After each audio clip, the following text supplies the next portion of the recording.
আসসালামু আলাইকুম, সবাইকে শুভ দুপুর। নিয়ে আসলাম আমার রান্নাঘরে, আপনাদের সাথে গল্প করব আর রান্না করব। আজকে আমি রান্না করব পটল আর আলু দিয়ে মুরগির মাংস। বাচ্চারা একদমই পটল টটল খেতে চায় না, একটা না একটা কৌশল তো ওদের জন্য বের করতেই হবে, তাই এই কাজ করা। আমি যদিও মাংস দিয়ে কোনো কিছুই রান্না করা পছন্দ করি না, কোনো সবজি দিয়ে মাংস, কিন্তু কোনো উপায় নেই, এদেরকে খাওয়াতে হলে একটা না একটা উপায় বের করতেই হবে। তাই এই পন্থায় অবলম্বন করেছি, এখন পটল দিয়ে মাংস রান্না করব আর আপনাদের সাথে গল্প করব। আমি অনেক ছোটোবেলার একটা গল্প করি আপনাদের সাথে। আগে মানুষগুলি কেমন ছিল আর এখন কি অবস্থা মানুষের।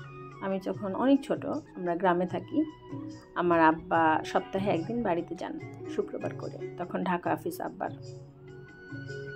গ্রামে তখন রিক্সাটা পর্যন্ত চলে না, সেই 80 দশকের ঘটনা।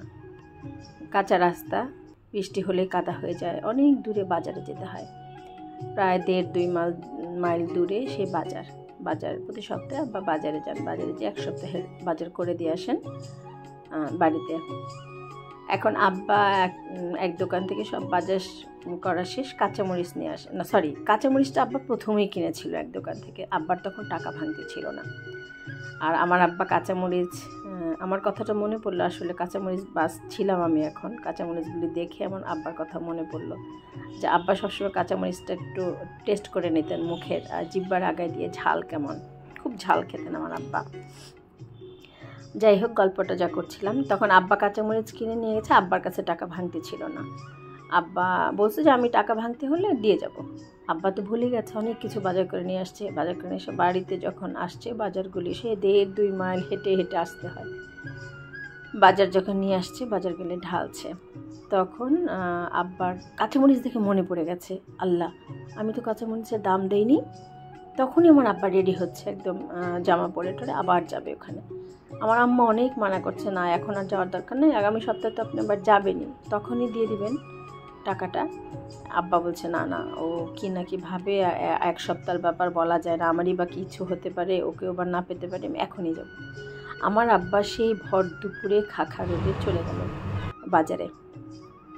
বাজারে যেয়ে ওকে টাকা তখন তো পয়সা মানে 8 আনা বা 1 টাকা এরকম কিছু একটা হবে, আমার মনে হয় 1 টাকাও না, আরও কম, 8 আনাই হবে হয়তো। তখন উনি অবাক হয়ে গেছেন, আপনি আবার আসছেন এখন, আপনি তো নিয়ে গেছেন কাঁচামরিচ। তখন বলছে, না আমি তো তোমাকে টাকা দিয়ে যাই নাই, সরি আমি তো আপনাকে টাকা দিয়ে যাই নাই, আমি যে কাঁচামরিচ নিয়ে গেছিলাম।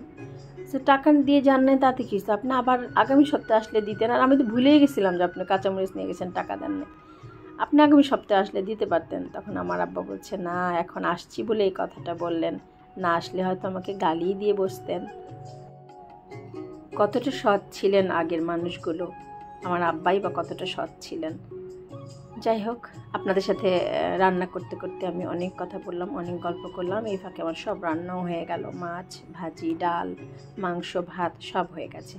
সবাই ভালো থাকবেন, সুস্থ থাকবেন, আল্লাহ।